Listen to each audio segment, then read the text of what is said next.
Welcome back to Zion Recap. This is our deep dive where we unpack the latest sermon from Bia, and today, wow, we're getting into something I think we all struggle with, that Hmm. feeling of discouragement, and more importantly, how God can actually use that to give us direction. That's right. We're going to be looking at how fear and feeling, totally inadequate can paralyze us. Yeah. But first, just a quick note before we jump in. Okay. Here at Zion CC, we use AI tools to help us summarize sermons or other information like what you're hearing today. And we work really hard to make sure it's all accurate, but, AI can sometimes make mistakes. It can hallucinate, as they say. You can get things wrong. Exactly. So if you ever hear something and you need clarification or you just have questions, please come to our small group. It's on Wednesdays at 6:30 p.m. We'd love to talk with you in person. A perfect invitation. Okay, so our mission today is to unpack Bia's message from Acts chapter 18.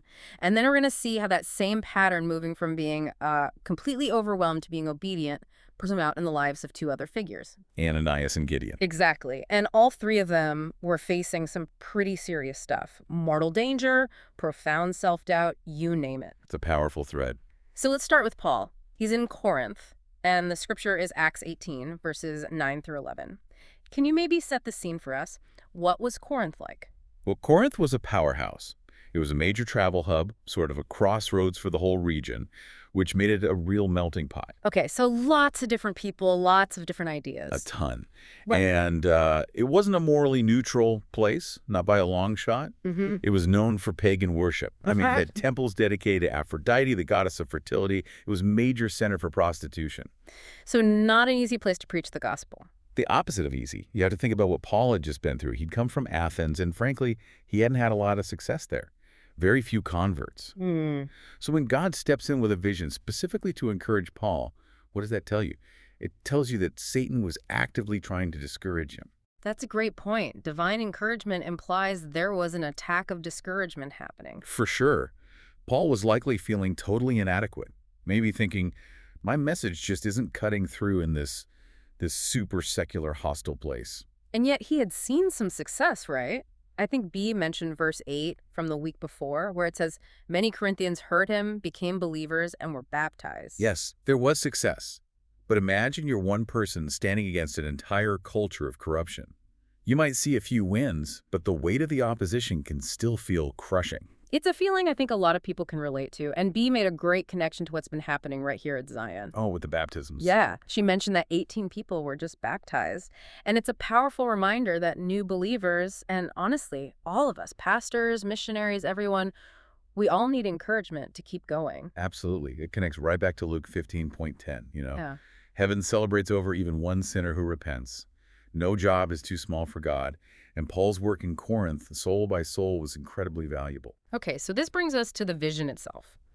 God doesn't just give Paul a pat on the back. He gives him a list of 5 specific truths to fight his specific fears. The first one is foundational. Do not be afraid. Simple as that.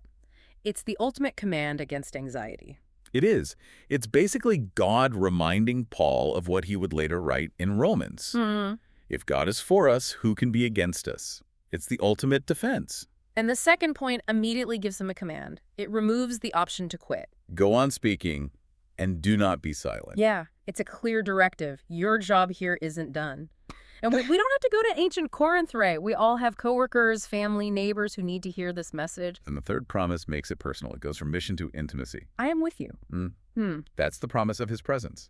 Yeah. When you follow Jesus, you're his child. He will not abandon you. You are never, ever alone in what you're doing.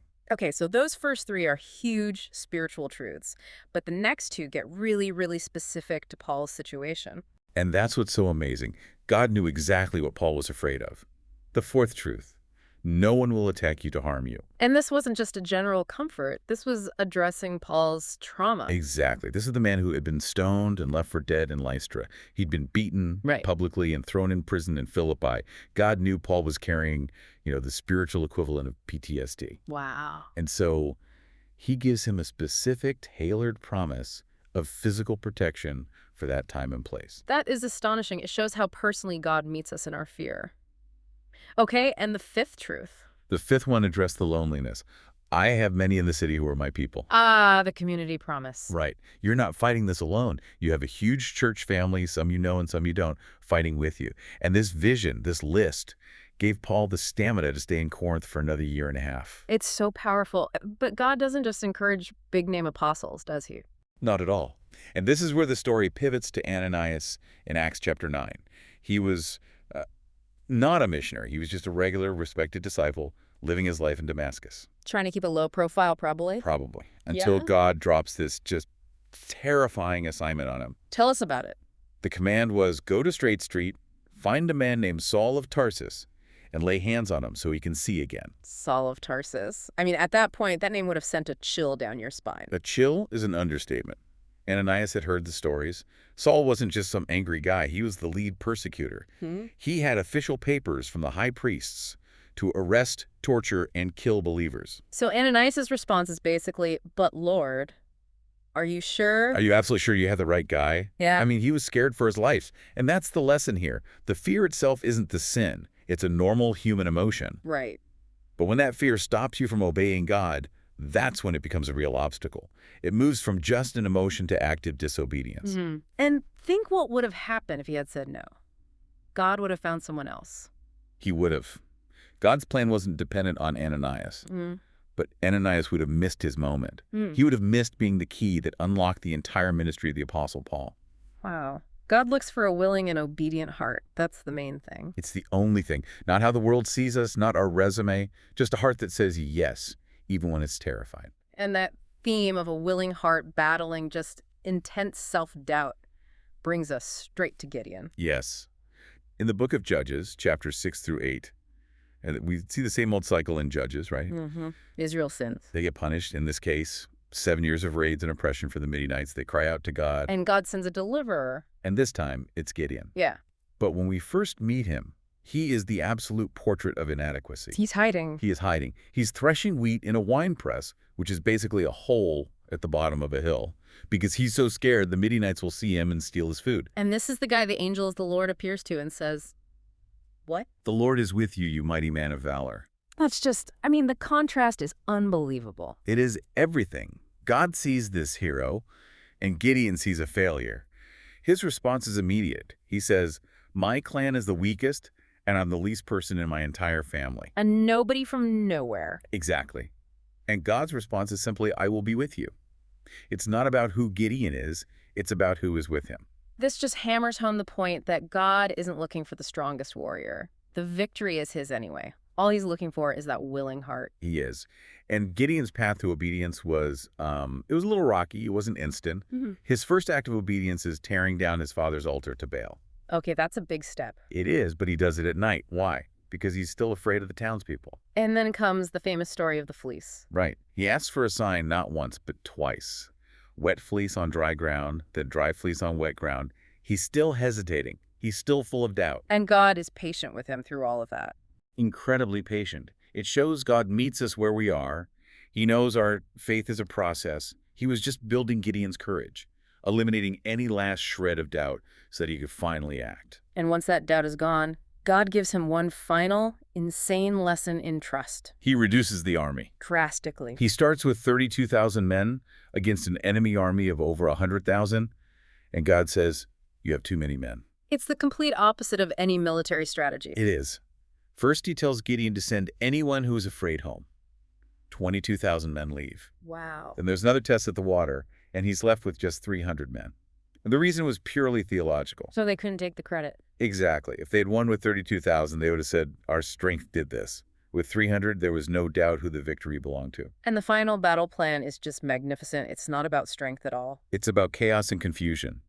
300 men, their weapons, pitchers, lamps inside the pitchers, and trumpets. No swords. So they surround the camp, they blow the horns, smash the pitchers to reveal the light, and they just yell. And the Midianites wake up in a panic.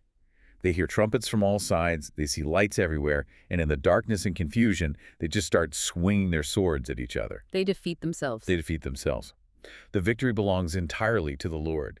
It perfectly illustrates Proverbs 21.31. The horse is prepared for the day of battle, but the victory belongs to the Lord. What an incredible series of stories. Paul, Ananias, Gideon, So if we put it all together, what's the big takeaway for us today? I think the biggest thing is that God's encouragement and direction always require our action. He gives the command, he promises his presence, but we still have to be the ones to take that first step. Even if we're Gideon hiding in a wine press. Especially then. The victory is God's, but the obedience is ours. So we don't need to wait for a literal vision. We've already been given what we need. Be mentioned 2 Timothy 1.7. Such a powerful verse. That God has given us a spirit not of fear and timidity, but of power, love, and self-discipline. We are equipped for action, not for avoidance. I love that. Equipped for action, not for avoidance. So as you go through your week, maybe the question to ask yourself is this: where is fear holding you back from obedience? And if you do feel fear, let it be the right kind of fear, the fear of the Lord. Matthew 10.28 says, "Don't be afraid of those who can kill the body. Fear God, who has power over both body and soul." When you have that perspective, the fear of what other people think, Oh, it kind of melts away, doesn't it? it really does. Because God is glorified in our weakness as long as we stay willing and obedient. Excellent. Well, that is a fantastic place to land. And if you want to hear Bia's full sermon with all the context, you can find it over on the Zion CC YouTube page. And of course, you can join us for the latest sermon this coming Sunday, either at 9 a.m. or 11 a.m. We would absolutely love to see you there.